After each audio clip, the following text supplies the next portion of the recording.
السلام علیکم ورحمۃ اللہ وبرکاتہ۔ اعوذ باللہ من الشیطان الرجیم، بسم اللہ الرحمن الرحیم۔ وَقُلْ جَاءَ الْحَقُّ وَزَهَقَ الْبَاطِلُ إِنَّ الْبَاطِلَ كَانَ زَهُوقًا۔ جی ناظرین، جیسا کہ آپ کو اس بات کا علم ہے کہ انجینئر محمد علی مرزا صاحب کو رہا کر دیا گیا ہے آج، یعنی اڈیالہ جیل سے، تو اپنے گھر یعنی پہنچ گئے ہیں الحمدللہ۔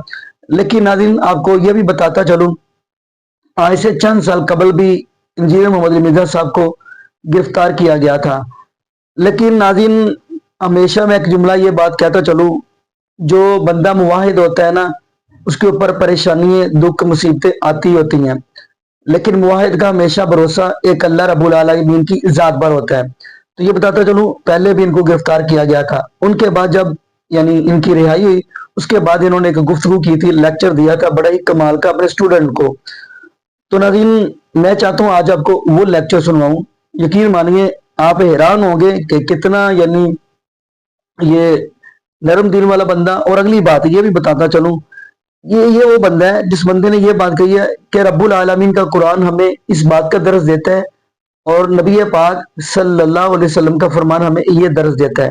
تو ناظرین، میں چاہتا ہوں آپ کو وہ ویڈیو دکھاؤں، پھر انشاءاللہ ناظرین آگے ہم بھی گفتگو کریں گے۔ تو آئیے ناظرین مل کے ویڈیو حاسدین کی جانب سے ایک پروپیگنڈا کیا گیا، اور الحمدللہ اس کے جواب میں جو سوشل میڈیا پہ اور الیکٹرانک میڈیا کے اوپر ریسپانس آیا، تو اس پہ تو میں صرف اتنا ہی عرض کروں گا، قرآن حکیم کی وہ آیت، اعوذ باللہ من الشیطان الرجیم، بسم اللہ الرحمن الرحیم، وَمَكَرُوا وَمَكَرَ اللَّهُ وَاللَّهُ خَيْرُ الْمَاكِرِينَ۔ انہوں نے بھی مکر کیا اور اللہ نے بھی اپنی خفیہ تدبیر فرمائی، اور اللہ سب سے بہتر خفیہ تدبیر فرمانے والا ہے، الحمدللہ۔ اب چونکہ میری ادھوری ویڈیو سے متعلق ایک ادھوری ایف آئی آر کا معاملہ اٹھایا گیا، یہ معاملہ چونکہ ابھی سب جوڈیسی ہے، ویسے ہم لفظ بولتے ہیں سب جوڈیس، یہ لفظ غلط ہے، سب جوڈیسی لفظ ہے، یعنی زیر سماعت ہے عدالت میں، لہٰذا اس کے اوپر مزید کومنٹس کرنے کی ضرورت ہونے جا رہا ہے۔ اور وہ کسی حد تک جسٹیفائی تھا، اس کی وجہ یہ ہے کہ جب صدیوں کے فرقے، ان کے ہزاروں مدارس، لاکھوں علماء اور کروڑوں پبلک وہ ایک طرف، اور ادھر اس پلیٹ فارم سے ون مین آرمی ایک دعوت پھیلتی ہے اور سب کو سپرسیڈ کر جاتی ہے، تو ان کی تکلیف تو اپنی جگہ تھی۔ لیکن مجھے حیرانگی اس بات پہ ہوتی ہے کہ تکلیف اس وقت ہو جب میں ان کا چندہ بند کروا دوں، میں مدرسے بند کروا دوں، یا میں پیری مریدی شروع کر دوں، میں اپنے ساتھ لوگوں کو اٹیچ کروں، میں مسجدیں اپنی بناؤں۔ ایسا تو کوئی بھی نہیں ہے۔ ہم انہی کے پیچھے نمازیں پڑھتے ہیں، انہی کو چندے دیتے ہیں، ان کو مسلمان سمجھتے ہیں، حالانکہ یہ آپس میں ایک دوسرے کو مسلمان نہیں سمجھتے۔ ایک لبادہ ضرور اوڑا ہوا ہے، اگر آپ ان کی ڈیپتھ میں جائیں تو کوئی مسلمان نہیں مانتے۔ اور میں نے ان کے اس خوشنما چہرے سے کئی دفعہ پردہ ہٹایا ہے، جیسے وہ میک اپ والے کے چہرے کے اوپر گرم تولیہ پھیر دیا جائے نا، تو اس کی حقیقت سامنے آ جاتی ہے۔ یہ کہتے ہیں نہیں جی ہم مسلمان سمجھتے ہیں ایک دوسرے کو، تو میں کہتا ہوں نہیں، ایسے نہیں۔ آپ کے کسی ایک فرقے کا ریناؤنڈ عالم، جسے سارے فرقے والے اپنا بزرگ مانیں، وہ یہ لکھ کے دے دے کہ ہمارے سوا جتنے باقی فرقے ہیں یہ ہمارے بھائی ہیں، اور یہ ان 72 فرقوں میں آتے ہیں جنہوں نے دوزخ میں جانا ہے، لیکن الٹیمیٹلی یہ بھی جنت میں پہنچ ہی جائیں گے، کیونکہ انہوں نے کلمہ تو پڑھا ہوا ہے۔ اور بخاری و مسلم کی حدیث ہے کہ نبی علیہ السلام نے فرمایا کہ جس کے دل میں رائی کے دانے کے برابر بھی ایمان ہوا تو اللہ تعالیٰ مجھے شفاعت کا اذن دے گا، اور میں آخر میں ان لوگوں کو بھی جہنم سے نکال کے جنت میں لے آؤں گا، تو ان میں یہ شامل ہو جائیں گے۔ یہ کوئی بریلوی آپ کو دیوبندی اہل حدیث شیعہ کے بارے میں لکھ کے نہیں دے گا، کوئی دیوبندی بریلوی اہل حدیث شیعہ کے بارے میں نہیں لکھ کے دے گا، کوئی اہل حدیث بریلوی دیوبندی اور شیعہ کے بارے میں نہیں لکھ کے دے گا۔ تو آپ سمجھ جائیں کہ یہ اندر سے تکفیر کیے بیٹھے ہوئے ہیں۔ یہ حدیث بطاقہ جو جامعہ ترمذی میں صحیح سند سے موجود ہے کہ قیامت والے دن ایک شخص کے 99 دفاتر گناہوں کے کھولے جائیں گے، ایک پلڑے میں، اور دوسرے میں صرف ایک کاغذ کا ایک پرزہ، جسے عربی میں بطاقہ کہتے ہیں، وہ رکھا جائے گا، جس پہ لا الہ الا اللہ محمد رسول اللہ لکھا ہوگا، اور وہ پلڑا بھاری ہو جائے گا، اسے جنت کا حکم ہو جائے گا۔ یہ دوسرے فرقوں کی عوام اور علماء کو حدیث بطاقہ کا فیض پہنچنے کے بھی قائل نہیں ہے۔ یہ ان کا اصلی چہرہ ہے.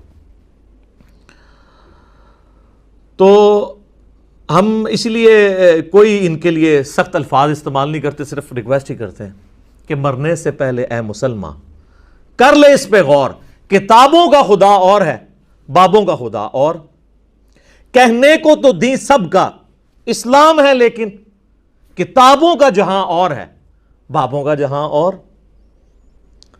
یہ جب آپ اس کا ورد کریں گے نا تو آپ کے اندر سے پھر آواز نکلے گی انشاءاللہ, کیا کہ نہ میں وہابی نہ میں بابی, میں ہوں مسلم علمی کتابی الحمدللہ. تو ان علماء سو کی جانب سے میری 3 سال پرانی ویڈیو جو 4 جولائی 2017 کو اپلوڈ ہوئی, یوٹیوب کے اوپر اپلوڈنگ ڈیٹ لکھی ہوئی ہوتی ہے, 4.5 لاکھ سے زیادہ لوگ اس ویڈیو کو دیکھ چکے ہیں یوٹیوب کے اوپر, 3.25 گھنٹے کی اس کی ڈیوریشن ہے, اس میں 3 گھنٹہ اور 40 منٹ سے آن ورڈ میں نے پیری مریدی کی حیثیت کے اوپر ڈسکشن کی تھی, اور وہ 4 منٹ کی ڈسکشن تھی, اس کے بھی چند سیکنڈز کانٹ چھانٹ کے انہوں نے یوٹیوب کے اوپر چڑھایا. جس طرح انہوں نے یہ امیج دیا کہ یہ آج کل کوئی ویڈیو ریکارڈ ہوئی ہے اور اس کو کسی اور طریقے سے پریزنٹ کیا. میں اس کو انشاءاللہ ٹیکنیکلی بتاؤں گا کہ میں نے کیا بات کی تھی. ویسے تو سمجھدار لوگوں کو پتہ ہے, جن کو کامن سینس ہے ان کو بھی پتہ ہے, but common sense is not so common, وہ اتنا کامن بھی نہیں ہوتا. تو وہ آؤٹ آف کانٹیکسٹ بھی کاٹی انہوں نے, سیاق و سباق سے ہٹا کے کاٹی, اور یہ اتنا بڑا جرم ہے کہ معاذ اللہ یہ جرم اگر قرآن کے ساتھ کوئی کرے نا تو سر سورۃ المائدہ کی آیت نمبر 72 میں لکھا ہوا ہے کہ حضرت عیسیٰ علیہ السلام اللہ کے بیٹے ہیں, ان اللہ هو المسیح ابن مریم, سورۃ المائدہ آیت نمبر 72. لیکن سر اس سے پیچھے بھی ہے, جس طرح میرا وہ کلپ آپ نے آخری 10-20 سیکنڈ کاٹے نا, اس کے پیچھے بھی 3 منٹ کا کلپ ہے, جس طرح اس قرآن کی آیت کے پیچھے لکھا ہے لقد کفر الذین قالوا ان اللہ هو المسیح ابن مریم, بے شک وہ کھلا کفر کر رہے ہیں جو یہ کہہ رہے ہیں کہ عیسیٰ ابن مریم ہی اللہ ہے, یعنی جو ڈیوینٹی ان کے لیے کلیم کرتے ہیں وہ کافر ہیں. اور اسی قسم کا اگر آپ کھلواڑ کریں احادیث کی کتابوں کے ساتھ تو سر صحیح بخاری اور صحیح مسلم دونوں میں یہ حدیث موجود ہے. صحیح بخاری میں اس کا انٹرنیشنل نمبر ہے 3007 اور مسلم میں 6401, بڑی مشہور حدیث ہے جس میں سیدنا عمر فاروق رضی اللہ تعالیٰ عنہ نے ایک بدری صحابی ابن ابی بلتاہ کو منافق کہہ دیا تھا, اور رسول اللہ کے سامنے تلوار نکال کے کہا یا رسول اللہ صلی اللہ علیہ وآلہ وسلم آپ اجازت دیں میں اس کی گردن کاٹ دوں. ایک بدری صحابی کو منافق کہہ دیا تو یہ فتویٰ سیدنا عمر پہ کیسے لوٹے گا پھر, میں اتنا اگر حصہ کاٹ لوں. لیکن اس کے ایک پیچھے پورا واقعہ ہے کہ اس صحابی نے نبی صلی اللہ علیہ وآلہ وسلم کا سیکرٹ لیک کیا تھا, مشرکین عرب کو خط لکھ دیا تھا کہ میرے بیوی بچے اور مال تمہارے اس علاقے میں ہیں مکے میں تمہیں یہ بتاتا ہوں کہ نبی علیہ السلام عنقریب مکے پہ چڑھائی کا ارادہ رکھتے ہیں, اور اس راز لیک کرنے کے بدلے تم نے میرے مال جائیداد اور بیوی بچوں کو کچھ نہیں کہنا. تو اللہ تعالیٰ نے وحی کے ذریعے نبی علیہ السلام کو بتا دیا. نبی صلی اللہ علیہ وآلہ وسلم نے مولا علی کو بھیجا کہ فلاں جگہ ایک عورت ہے, اللہ نے وحی کے ذریعے مجھے بتایا ہے, اس کے پاس وہ خط ہے, وہ خط کافروں کے پاس نہ پہنچے. مولا علی جو ہے وہ پیچھے سے پہنچے, اس عورت کو پکڑ لیا, پوری تلاشی لی, وہ خط نہیں مل رہا. تو انہوں نے کہا کہ سچ سچ بتا وہ خط کدھر ہے, اگر مجھے تیرے کپڑے بھی اتروانے پڑے نا تو میں اترواؤں گا, وہ خط تیرے پاس ہے, کیونکہ جس نے مجھے خبر دی ہے نہ وہ جھوٹا ہے, اور جس نے اس کو خبر دی ہے یعنی اللہ نہ وہ جھوٹا ہے. تو پھر اس نے اپنا جوڑا کھولا, اس میں سے خط نکالا. وہ خط جب نبی الاسلام کی خدمت میں آیا تو پھر آپ سمجھ سکتے تھے کہ سیدنا عمر جیسا کامل الایمان بندہ, ویسے میں حضرت عمر سے بہت کم جذباتی ہوں, مجھے لوگ کہتے ہیں جذباتی ہیں. سر حضرت عمر فاروق رضی اللہ تعالیٰ عنہ کا آپ اگر انالیسس کروائیں گے نا کسی نیوٹرل باڈی سے میرے کردار کے ساتھ, تو میں ان کا کروڑواں حصہ بھی نہیں ہوں. میں نے آج تک تلوار نہیں سونتی کسی کے اوپر گلا کاٹنے کے لیے, صرف علمی اختلاف کرتا ہوں. لہذا جو میرے مزاج کے اوپر بات کرتے ہیں نا, منصف مزاج بنے اور یہ کہیں کہ علی بھائی کا انداز سخت ہے, لیکن بہرحال حضرت عمر کا ان سے بہت زیادہ سخت تھا. لہذا اگر وہ نبی علیہ السلام کی صحبت میں رہے ہیں تو ان کو تو زیادہ بینیفٹ آف ڈاؤٹ دیا جا سکتا ہے, کیونکہ نبی علیہ السلام سے تو ہم بہت دور ہیں. تو دونوں طریقے سے بینیفٹ آف ڈاؤٹ بھی اور ریشو پروپورشن میں بھی الحمدللہ میں نہیں کہتا کہ میں حضرت عمر سے بہتر ہوں، لیکن میں کہتا ہوں کہ میں حضرت عمر سے زیادہ سخت نہیں ہوں. تو اگر میں اتنا حصہ کاٹ لوں کہ حضرت عمر رضی اللہ تعالیٰ عنہ علیہ السلام نے ایک بدری صحابی کو منافق کہہ دیا تو پھر کتنا خطرناک معاملہ ہے. پھر نبی صلی اللہ علیہ وآلہ وسلم نے فرمایا کہ عمر چھوڑ دو. اصحاب بدر کی اللہ تعالیٰ نے اگلی پچھلی غلطیاں معاف کر دی ہیں، تو یعنی درگزر کر دیا. ورنہ واقعی نبی کے ساتھ غداری تو کفر ہی ہے، لیکن نبی علیہ السلام نے ان کو بینیفٹ آف ڈاؤٹ دے دیا کہ چلیں جذبات سے مغلوب ہو کے جو کچھ بھی کیا، ایک اسپیشل پروٹیکشن ان کو مل گئی اصحاب بدر ہونے کی وجہ سے، ابن ابی بلتا کو رضی اللہ تعالیٰ عنہ علیہ السلام. تو جناب اب اسی طرح کا کام اگر میرے ساتھ کوئی کرے گا تو میں تو پھر قرآن و حدیث سے ہی حوالے دوں گا نا، ان کو کہانیاں تو نہیں سناؤں گا. یہ میری جو ویڈیو ہے 2017 میں ریکارڈ ہوئی، 4 جولائی کو 4 جولائی کو اپلوڈ ہوئی. یوٹیوب پہ وہ ڈیٹ ہم پورا جے پی جی لگا دیں گے، آپ دیکھ سکتے ہیں کب کی اپلوڈ ہوئی ہوئی ہے. اس ویڈیو میں آلموسٹ 3.25 گھنٹے کی اس کی لینتھ ہے. آپ 3 گھنٹہ اور 40 منٹ پہ جائیں اور اس کے بعد کے 4-5 منٹ سن لیں کہ میں نے پیری مریدی کی شرعی حیثیت کے اوپر بات کی تھی کہ آپ لوگ پیری مریدی کی بیعت کو مسلمانوں پہ تھوپ رہے ہیں. کبھی کہتے ہیں جس کا کوئی پیر نہیں ہے اس کا پیر شیطان ہے، کبھی کہتے ہیں جی اگر پیر نہ ہوا تو قیامت الدین آپ کی شفاعت کون کروائے گا، پیری مرید تو بہت ضروری ہے، تو دنیا میں اس کے بغیر تو چارہ نہیں ہے، دین کی بیسک ریکوائرمنٹ ہے، اور اس کو واجب کے درجے پہ لے گئے. تو میں اس پہ کاؤنٹر کر رہا تھا بھئی آپ کے پاس دلائل کیا ہیں؟ تو یہ کہتے ہیں جی وہ تو حدیث ہے صحیح مسلم کے اندر کہ جو شخص جو ہے، بلکہ یہ بخاری مسلم دونوں کے اندر حدیث موجود ہے کہ نبی صلی اللہ علیہ وآلہ وسلم نے فرمایا کہ جو شخص کسی امام کی بیعت کے بغیر مرا وہ جاہلیت کی موت مر گیا. تو کہتے ہیں دیکھیں وہ تو جاہل مر رہا ہے. اسی لیے دیکھیں نا جی وہ صحابہ کرام بھی تو بیعت لیتے تھے، حضرت ابوبکر، عمر، عثمان، علی رضی اللہ عنہم اجمعین وعلیہم السلام اجمعین. وہ بیعت خلافت ہے، وہ تو واجب ہے، وہ تو قرآن میں اس کی واجبیت آئی ہوئی ہے سورۃ النساء میں، یا ایھا الذین آمنوا اطیعوا اللہ واطیعوا الرسول واولی الامر منکم. اللہ کی اطاعت، اس کے رسول کی اطاعت، اور تمہارے اندر جو حکمران ہے اس کی بھی اطاعت، لیکن وہ ایبسولوٹ نہیں ہے، وہ ریلیٹیو ہے. فَإِن تَنَازَعْتُمْ فِي شَيْءٍ فَرُدُّوهُ إِلَى اللَّهِ وَالرَّسُولِ. اگر حکمران سے جھگڑا ہو جائے پھر فیصلہ اللہ اور اس کا رسول کریں گے. اس میں جوڈیشری جو ہے نا وہ کتاب و سنت ہے آج کی ڈیٹ میں. تو وہ اطاعت تھی حکمران وقت کی، خلیفۃ المسلمین کی، وہ اطاعت ہے جس کا حکم ہے، اس بیعت کو واجب اسلام میں قرار دیا گیا ہے. تو میں نے کہا آپ اس بیعت کو لے کے پیروں فقیروں کی بیعت ثابت کرتے ہیں تو پھر اگر وہ حدیثیں لینی ہیں تو پھر منوان اسی طریقے سے اپلائی ہوں گی. پھر بہت خطرناک کھیل آپ کھیل رہے ہیں. یہ میں ان کو اینٹی وینم کے طور پہ، الزامی جواب کے طور پہ بتا رہا تھا کہ آپ کیا کرنے جا رہے ہیں اپنے ساتھ.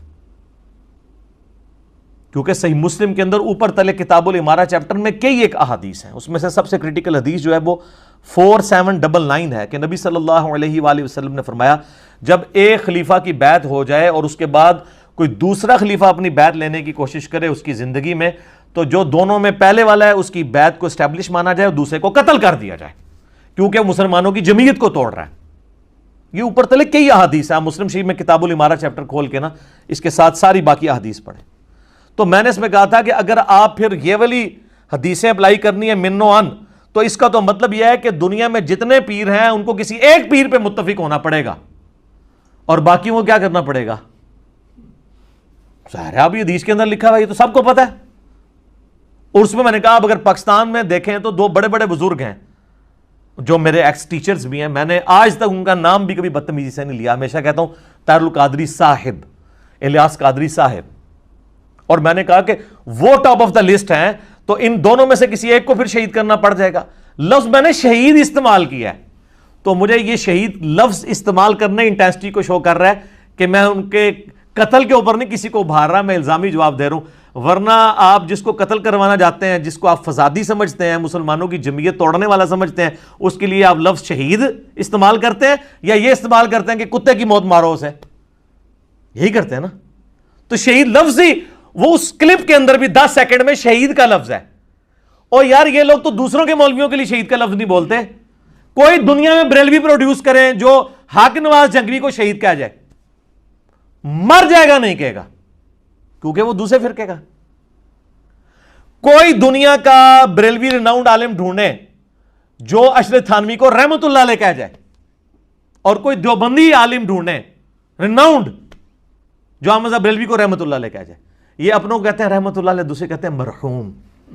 حالانکہ ان بیچاروں کو اگر عربی آتی ہو تو مرحوم کا بھی وہی مطلب بنتا ہے، لیکن یہ انہوں نے ڈسٹنگوش کیا ہوتا ہے، بڑے کنٹرول الفاظ استعمال کر رہے ہوتے ہیں. اور یار تم لوگوں سے تو سیاسی لیڈر بہتر ہیں. وہ جب سے یہ ہماری پارلیمنٹ کی بالادستی کی بات شروع ہوئی ہے تو نون لیگ والوں نے بھی جو ہے وہ ذوالفقار علی بھٹو شہید کہنا شروع کر دیا ہے. پی ٹی اے والے تو پہلے ہی شہید کہتے تھے، پیپلز پارٹی والے بھی کہتے تھے، اب تو سارے شہید کہہ رہے ہیں. کم از کم وہ ایک شہید پہ تو اکٹھے ہو گئے ہیں. تم لوگ تو ایک دوسروں کے مولویوں کو ماننے کے لیے تیار نہیں ہو. تو الفاظ کی انٹینسٹی بتا رہی تھی، انہوں نے اس کو آؤٹ آف کانٹیکسٹ پیش کیا. اور پھر 3 سال کے بعد ایک ریکارڈنگ ہو رہی ہے 2017 میں، اور اب یہ چل رہا ہے مئی 2020. اچانک کسی کے دماغ میں کیا آیا کہ وہ پرانی ویڈیو کاٹ کے اس کے بھی آخری حصے کو، اگر ایماندار ہوتے، اور پھر بے ایمان اتنے ہیں کہ جیسے ان کو پتا چلا یہ معاملات بگڑنے لگے ہیں تو وہ جو کانٹ چھانٹ والی ویڈیو تھی وہ یوٹیوب سے ڈیلیٹ ہی کر دی. لیکن آپ انشاءاللہ تعالی قانون کی گرفت میں آئیں گے، آٹومیٹکلی آئیں گے انشاءاللہ تعالی. تو اور پھر وہ آئیں شائیں کرنی اب شروع کر دی. وہ پوری ویڈیو کاٹنے کا مطلب ہی اچھا یا تو ہوتی نا کوئی وہ 10 گھنٹے کی ویڈیو تھی، 4 منٹ بھی پوری نہیں، 3 منٹ اور 48 سیکنڈ، 4 منٹ بھی پوری نہیں تھی، اس میں سے چند سیکنڈز کاٹے. ٹوٹل جو ہے وہ 3 گھنٹہ اور 45 منٹ کی ہے جو پوری 178 مسئلہ. آپ یوٹیوب پہ جا کے لکھیں 178 مسئلہ تو ویڈیو کھل جائے گی، خود بخود سجیسٹ کر دے گا. تو آپ کیا سمجھتے ہیں جب یہ جوڈیشری میں کیس چلے گا اور وہ ویڈیو دیکھیں گے کہ جناب یہ تو 3 سال پہلے اپلوڈ ہوئی تھی، تو یہ تو بدنیتی پہ مبنی ہے. اس کا ایک کلپ کاٹنا، دوسرا آؤٹ آف کنٹیکسٹ کاٹنا، تیسری بات جن لوگوں کے نام تھے ان کو تو یہ سمجھ تھی کہ ہمیں یہ دھمکی نہیں لگا رہا، انہوں نے تو کوئی حد تک عزت کا مقدمہ نہیں کیا، نہ آج تک کیا ہے، نہ ان کا کوئی بندہ سامنے آیا ہے، کیونکہ ان کو پتا تھا کہ یہ تو الزامی جواب کے طور پہ بات ہو رہی ہے. اچھا یہاں پہ میں ایک اہم علمی نکتہ بھی ڈسکس کر دوں. اس طرح کے سارے معاملات پہ ظاہر ہے ہمارے فالوورز کو بھی غصہ بھی آتا ہے. تو میں سب کو یہ کہتا ہوں کہ آپ جب بھی کوئی اس طرح کی چیز دیکھیں تو سورہ آل عمران کی آیت نمبر 61 ٹیگ کر دیا کریں، لعنت اللہ علی الکاذبین، جھوٹوں پہ اللہ کی لعنت. اس سے زیادہ کرنے کی ضرورت نہیں ہے. قرآن کی آیت کو تو کوئی نہیں نگیٹ کر سکتا. اگر وہ آپ میری ویڈیو کے نیچے لکھ دیں لعنت اللہ علی الکاذبین، ہم ڈیلیٹ بھی نہیں کریں گے کیونکہ ہمیں پتہ ہے ہم جھوٹ بول نہیں رہے. جو ڈیلیٹ کر دے گا تو وہ سمجھ لیں کہ وہ جھوٹ بول رہے ہیں. ہمیں تو پتہ ہے جب میں حدیثیں ایچ ڈی کیمرے میں دکھا دیتا ہوں اس کے نیچے کوئی لکھ دے لعنت اللہ علی الکاذبین تو میں یہی سمجھتا ہوں کہ یہ ان پہ لعنت بھیج رہا ہے جنہوں نے یہ حدیثیں نہیں دکھائی تھیں. جو دکھا رہا ہے وہ اس کے اوپر تو رحمت ہی بھیج رہا ہے، تو یہ لوگ ڈیلیٹ کر دیں گے. یہاں پہ ایک ٹیکنیکل نکتہ اس سے ریلیٹڈ، یہ خلیفہ کے خلاف بغاوت والا. بعض ناسبی اٹھاتے ہیں کہ سیدنا حسین ابن علی رضی اللہ تعالیٰ عنہ علیہ السلام کا جو قیام تھا یزید کے خلاف، تو وہ اسی کیٹیگری میں فال کرتا ہے. چونکہ یزید کی بیعت ہو چکی تھی تو وہ معاذ اللہ مولا حسین جو ہے وہ امت کی جمعیت کو توڑ رہے تھے. تو یہ یاد رکھیے گا یہ خلیفہ کی بیعت اس صورت میں جب بیعت جو ہے وہ دھونس، زبردستی اور بدماشی سے اسٹیبلش نہ ہو بلکہ مسلمانوں کے اتفاق رائے سے. آج میرا وہ ٹاپک نہیں ہے، آپ خود صحیح بخاری میں حدیث پڑھ لیجئے گا 4827 جس میں حضرت ابوبکر کا بیٹا کھڑے ہو کر مخالفت کرتا ہے جب حضرت معاویہ رضی اللہ تعالیٰ عنہ جو ہے وہ اپنے گورنروں کو یوز کرتے ہیں اپنی زندگی میں یزید کی بیعت لینے کے لیے. تو ان کا بیٹا کھڑا ہو جاتا ہے اور وہ کہتا ہے یہ آپ کیا کام کر رہے ہیں. وہ ایک لمبی حدیث ہے، وہ آج ٹاپک نہیں، آپ دیکھ سکتے ہیں، اس ٹاپک پہ میری کئی ایک ویڈیوز ہیں. تو وہ یزید کی بیعت کو ہم اسٹیبلش ہی نہیں مانتے، وہ دھونس اور زبردستی سے. یہ تو ہے کہ ابوبکر کے خلاف کوئی کھڑا ہو، عمر کے خلاف کوئی کھڑا ہو، عثمان کے خلاف کوئی کھڑا ہو، علی کے خلاف کوئی کھڑا ہو. اس لیے ہم جنگ جمل، صفین اور نہروان مولا علی نے کیوں لڑی ہیں؟ کیونکہ وہ کہتے تھے میری خلافت اسٹیبلش ہے، تم ریٹ آف دی گورنمنٹ کو چیلنج کر رہے ہو انہی حدیث کی بنیاد پہ. لیکن حضرت حسین کا جو کھڑا ہونا ہے وہ قیام ہے، وہ خروج نہیں ہے، کیونکہ وہاں پہ خلیفہ کی بیعت اسٹیبلش نہیں بلکہ دھونس کے ساتھ ہوئی ہے. بلکہ صحیح بخاری میں انٹرنیشنل نمبر کے مطابق 6830 نمبر حدیث ہے، سیدنا عمر کا قول ہے کہ جس خلیفہ کی بیعت زبردستی لی گئی تو اس کو خلیفہ نہ ماننا ورنہ اس کا انجام قتل و غارت ہوگا. یہ حضرت عمر کا فتویٰ ہے کہ اس خلیفہ کی بیعت اسٹیبلش ہی نہیں ہوتی. تو اب ہمیں کسی بھی ناسبی مولوی کے فتوے کی ضرورت نہیں ہے. یہ سیدنا عمر کا فتویٰ ہے 6830 صحیح بخاری میں. باقی کربلا تو ہر جگہ آ جاتی ہے. تو آپ میرا ریسرچ پیپر کربلا والا 5B ہماری ویب سائٹ ahlsunnatpak.com سے ڈاؤن لوڈ کریں. 200 احادیث میں نے اکثر بخاری مسلم سے جمع کی ہیں. سیدنا عمر کی شہادت سے لے کر ٹل سیدنا حسین کی شہادت تک ساری احادیث کی روشنی میں پورا مقدمہ سمجھایا کہ یہ سب کچھ کیا ہوا.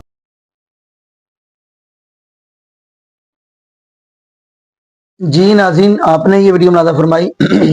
ناظرین، آپ نے یہ ویڈیو دیکھ کر فیصلہ یہ کیا ہوگا کہ یہ وہ بندہ ہے جس بندے نے ہمیشہ یہی کہا ہے کہ قرآن یہ کہہ رہا ہے اور نبی پاک صلی اللہ علیہ وسلم کا فرمان یہ کہہ رہا ہے.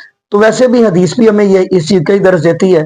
جیسا کہ آپ المستدرک حاکم کے اندر حدیث دیکھیں گے، حضرت ابو ہریرہ رضی اللہ عنہ فرماتے ہیں کہ نبی پاک صلی اللہ علیہ وسلم نے فرمایا کہ میں آپ کے پاس 2 چیزیں چھوڑ کر جا رہا ہوں، رب العالمین کا قرآن اور نمبر 2 میری سنت.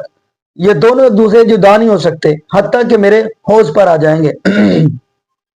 تو ناظرین، ہونا بھی یہ چاہیے بندہ اپنی پوری زندگی گزارے تو رب العالمین کے قرآن کے مطابق اور نبی پاک صلی اللہ علیہ وسلم کے فرمان کے مطابق ہماری زندگی اگر گزرنی چاہیے تو جو نبی پاک صلی اللہ علیہ وسلم کی شریعت اس کے اوپر ہی گزرنی چاہیے.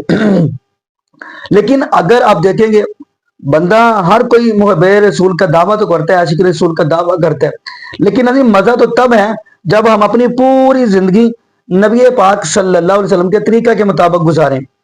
اور اگلی بات ہم کرتے چلے، انجینئر محمد علی مرزا صاحب کے آنے سے یہ فائدہ ضرور ہوا ہے، یعنی عوام الناس کو، کہ عوام الناس توحید کے رستے پر آ گئی ہے. جیسا کہ آپ دیکھتے ہیں ایسا طبقہ بھی ہے جنہوں نے ساری عمر عوام الناس کو سٹوریاں سنائی ہیں. تو کس سے سنائے ہیں؟ ناظرین دیکھو، ولیوں کا کوئی بھی انکار نہیں کرتا، لیکن اگر ولیوں کے بارے میں خود بنا کر قصے بیان کرنا، یہ شریعت اس چیز کی اجازت دیتی ہے؟ نہیں دیتی. اگر آپ ولیوں کا تذکرہ کرنا ہی چاہتے ہیں تو پھر سورہ کہف پڑھ کر عوام الناس کو سنائے نا کہ یہ بھی اللہ کے ولی ہیں اور یہ 309 سال سوئے رہے ہیں، اور جب ان کو اٹھایا گیا، پوچھا گیا کم لبستہ، تو انہوں نے کہا کارو لبسنا یومن او بعد یوم، ہم سوئے ہیں دن یا دن کا کچھ حصہ، یعنی صبح سوئے ہیں دوپہر کو اٹھ گئے ہیں. یہ بھی قرآن کے ولی ہے نا. ولیوں کا انکار کوئی بھی نہیں کرتا. شیخ عبد القادر جیلانی رحمۃ اللہ بھی اللہ کے ولی ہیں، لیکن انہوں نے یہ بات نہیں کہی کہ ہمارے بارے میں یہ بنا کر آپ عوام الناس کے سامنے لے کر آئے. اور اگلی بات ہم کرتے چلے، سورۃ الفاتر پڑھیں گے نا آپ، قرآن کہہ رہے ہیں لا یسمع دعاءکم ولو سمعوا له ما استجابوا لكم یوم القیامۃ یکفرون بشرککم ولا ینبئک مثل خبیر. قیامت والے دن یعنی تمام اللہ کے ولیوں کو اکٹھا کر لیا جائے گا اور پوچھا جائے گا کہ آپ نے ان کو یہ جو قبروں مزاروں درباروں پہ سجدہ کرتے رہے آپ نے ان کو دعوت دی، تو سارے کے سارے انکار کر دیں گے. یکفرون بشرککم، سارے انکار کر دیں گے. تو پھر اس دن کیا بنے گا؟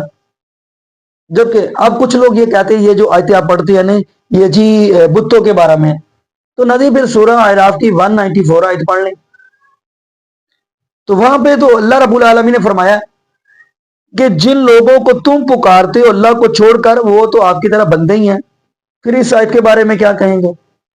میں یہی بات کہوں گا، انجینئر محمد علی مرزا صاحب کے آنے سے یہ ہے کہ عوام الناس کو عقیدہ توحید کا پتہ چل گیا. باقی ناظرین یہاں پہ ہم دعا کرتے ہیں اللہ پاک ہمیں نبی پاک صلی اللہ علیہ وسلم کی شریعت کے مطابق زندگی گزارنے ٹھیک دے، اور اللہ پاک ہمیں 5 وقت کا پکا سچا نمازی بنا دے، اور جتنے بھی بے اولاد جوڑے اللہ پاک سب کو نیک نورینہ صحت تندرستی والی ایمان والی لمبی زندگی والی اولاد عطا فرما دے. جزاکم اللہ خیرہ، احسن جزا. السلام علیکم ورحمۃ اللہ وبرکاتہ.